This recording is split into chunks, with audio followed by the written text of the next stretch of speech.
ये क्या विजय, ये तो सिर्फ 400 रुपए हैं। ठीक ही तो है माँ, हम दोनों के मिलाकर महीने में 800 रुपए दिया करता था। उमा बम्बई गई हुई है इसलिए अपने से 400 रुपए दिए। विजय, तू इस परिवार का बड़ा बेटा है, तू ही हिसाब किताब लेकर बैठ जाएगा तो ये घर कैसे चलेगा? माँ, आज जमाना ही ऐसा आ गया है कि बिना हिसाब किताब के गुजारा ही नहीं। बेटा, हिसाब से बच्चे को माँ के पेट में 9 महीने रहना चाहिए, लेकिन तू मेरे पेट में 9 महीने 20 दिन रहा था। हिसाब पूरा हो गया ये कहकर मैंने तुझे नीचे उतार कर जमीन पर तो नहीं रख दिया था? वाह गोदावरी वाह, शादी के बाद आज पहली बार तुमने अक्लमंदी की बात की है।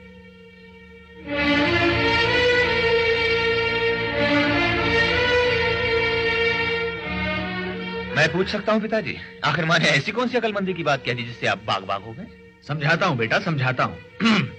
गाय को घास फूस देकर आदमी इसलिए पालता है कि वो दूध दे, लेकिन दूध देते समय अगर वही गाय सौदा करने लग जाए तो बेचारे ग्वाले पर क्या बीतेगी? हाँ? माफी चाहता हूँ, आप लोगों ने मुझे दूध देने वाली गाय की तरह नहीं पाला है, बल्कि बोझा ढोने वाले बैल की तरह तैयार किया है। आखिर मैं कब तक यूं ही बोझा ढोता रहूं? अब मेरी भी अपनी जिम्मेदारियां हैं, मेरा भी परिवार बढ़ेगा, कल को मेरे यहाँ भी बच्चा होगा। अब मैं इस तरह से अपने रुपए पैसे को बर्बाद नहीं कर सकता हूँ पिताजी। शाबाश बेटा, माँ बाप भाई बहन पर पैसा खर्च करने से रुपया बर्बाद होता है। हाँ? और नहीं तो क्या, फर्ज और नसीहत की दुहाई सिर्फ मुझे दी जाती है। बड़ा भाई होने के नाते मेरा फर्ज बनता है कि मैं छोटी बहन की शादी में खर्च करूं, और ये छोटी बहन बेचारे ससुराल वालों से लड़ झगड़ के यहाँ मायके में पड़ी हुई है, नौकरी भी छोड़ चुकी हैं। इनका कोई कसूर नहीं है, इनसे कोई पूछने वाला भी नहीं है, मगर यहाँ पड़े पड़े इनको ठुसाने में भी मेरा खर्च होता है पिताजी। ये कहाँ का इंसाफ है? मैंने किसी से अपनी शादी कराने के लिए नहीं कहा था, और ना ही खाना ठुसाने के लिए किसी के हाथ जोड़े थे। पिताजी, अगर मेरा यहाँ रहना आप लोगों को भारी पड़ता है तो मैं किसी भी होटल में जाकर अपना इंतजाम कर लूंगी। हाँ हाँ, तुम जैसी लड़की किसी भी होटल के अंदर जाकर क्यों नहीं रह सकती? तुम्हारा यही घमंड तुम्हें एक दिन उससे भी कहीं आगे ले जा सकता है, मैं अच्छी तरह से जानता हूँ। विजय, शायद तुम भूल गए हो कि रजनी तुम्हारी सगी छोटी बहन है। ये मैं नहीं कह रहा हूँ पिताजी, ये इसके पति और ससुर का कहना है कि ये रातों रात गैर मर्दों के साथ घूमती थी। आप इसे तो समझा नहीं पा रहे हैं और मेरी गलतियां निकाल रहे हैं। बहुत हो चुका विजय, मेरे खून को गंदा कहने का तुम्हें कोई हक नहीं, चले जाओ यहाँ से। अच्छा माँ, चला जाऊं? आज तक आप लोगों ने जो कहा चुपचाप करता रहा तो आपका बड़ा बेटा था, आज जब चुपता हुआ सच कहा है तो आप सब लोगों को बुरा लग गया। ये लड़की जो इस घर में जिंदगी बसर करने के लिए आई थी, बिना किसी से कहे, बिना किसी को बताए जब ये घर छोड़कर चली गई थी, तब आप लोगों को गुस्सा कहां गया था? विजय, अपनी बहन के बारे में तुम उल्टा सीधा बोल सकते हो, लेकिन अपने छोटे भाई की बीवी के बारे में बोलने का तुम्हें कोई हक नहीं है, खासकर उस वक्त जब शिवा घर में मौजूद नहीं है। पिताजी, मेरे साथ ये सौतेला व्यवहार क्यों होता है? शिवा को जो इस घर में इज्जत मिलती है वो मुझे क्यों नहीं दी जाती? मैं हर लिहाज में शिवा से बड़ा हूं। वो सिर्फ 525 रुपए कमाता है और मैं 1725 रुपए, 1725 रुपीज। Is it? यस। बहू, तुम जरा अंदर जाओ। 525 रुपए कमाने वाला चुपचाप घर में 450 रुपए देता है, और 1725 रुपीज कमाने वाला सिर्फ 400 रुपए देता है और हिसाब किताब बता रहा है। That is the difference. What a stupid argument. That is what you think. अगर मैं शिवा को भी तुम्हारी तरह पढ़ाता तो वो भी आज दोनों हाथों मुट्ठी भर कमा रहा होता। तो क्या मैंने आपसे मना किया था कि आप शिवा को मत पढ़ाइए? नहीं, किसी ने मना नहीं किया था, लेकिन उन दिनों मेरी कमाई इतनी नहीं थी कि मैं तुम दोनों को पढ़ा सकता। इसीलिए तुम्हें कॉलेज में पढ़ाने के लिए मैंने उसे गैरेज में भेजा, तुम्हें कॉन्वोकेशन ड्रेस में देखने के लिए मैंने उसे खाकी वर्दी पहनाई, और तुम्हारे हाथों में डिग्री का कागज थमाने के लिए उस बेचारे के हाथों में कटिंग प्लायर थमा दिया। शिवा हीरा है, हीरा। जो उसे नहीं समझ सका वो महामूर्ख है। कैसी बातें कर रहे हैं आप? आप उसे पढ़ाने की कोशिश भी करते तो क्या ये दावा है कि पढ़ाई उसके दिमाग में घुस जाती है?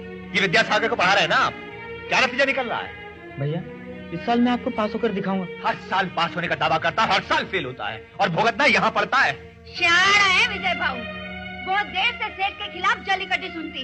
अरे भाऊ, बेटा तो बाप के साथ कंधा मिलाकर पूरे खानदान का बोझ उठाता है, और एक तुम है कि बाप का ऐब निकालता। इनको गुनहगार बोलते हैं। ज्यादा चपर चपर करने की जरूरत नहीं है, जाओ अपना काम करो। देखो विजय, तुम्हारे 400 रुपए कम देने की वजह से क्या रजनी वापस अपने ससुराल चली जाएगी? बसंती की गलती माफ हो जाएगी?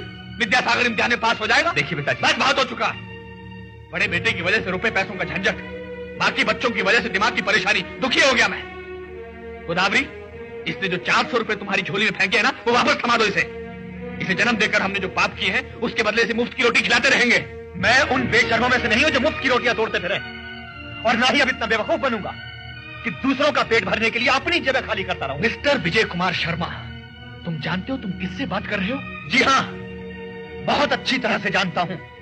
मैं ऐसे आदमी से बात कर रहा हूं जिसकी रीढ़ की हड्डी टूट चुकी है, जिसमें अपने बच्चों की गलतियों को सुधारने की हिम्मत नहीं, जो अपने परिवार की नाव को सही दिशा में नहीं ले जा सकता। मैं ऐसे कमजोर और बूढ़े आदमी से बात कर रहा हूं। कम से कम तुम इतना तो जानते हो ना कि इसी कमजोर और बूढ़े आदमी ने तुमको जन्म दिया है। इसी ने अपनी रीढ़ की हड्डी के बल पर पूरे परिवार का बोझा उठाया है। दफ्तर के टेबल पर झुककर रीढ़ की हड्डी के टेढ़ा होने से पहले तुम्हारे नाम के पीछे 2 अक्षर M.Com जुड़वाए थे। नहीं जानता। तुम ये भी नहीं जानते कि तुम्हें कंपनी में नौकरी दिलवाने के लिए मैंने 20,000 रुपए भरे थे, और वो रकम मैंने अपने प्रोविडेंट फंड और ग्रेच्युटी को गिरवी रख के जमा की थी। जिसने तुम्हारे लिए इतना सब कुछ किया, सरकारी दफ्तर के उस बड़े बाबू दीनदयाल शर्मा को नहीं जानते? नहीं जानता।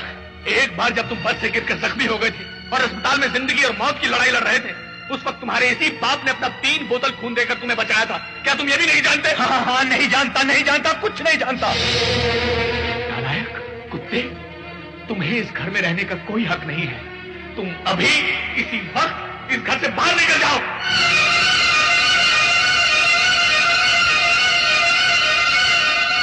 मिस्टर दीनदयाल शर्मा, मैंने आपके घर में शादी के लिए 18,000 रुपया दफ्तर से कर्ज लिया था। जिस दिन ये रकम सूद समेत गिनकर मेरे सामने रख देंगे, मैं दूसरे ही पल आपका घर छोड़ दूंगा।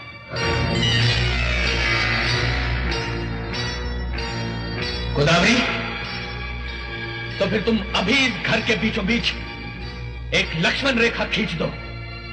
ये लकीर उस लकीर से ज्यादा ताकतवर होनी चाहिए जो लक्ष्मण ने सीता के लिए खींची थी।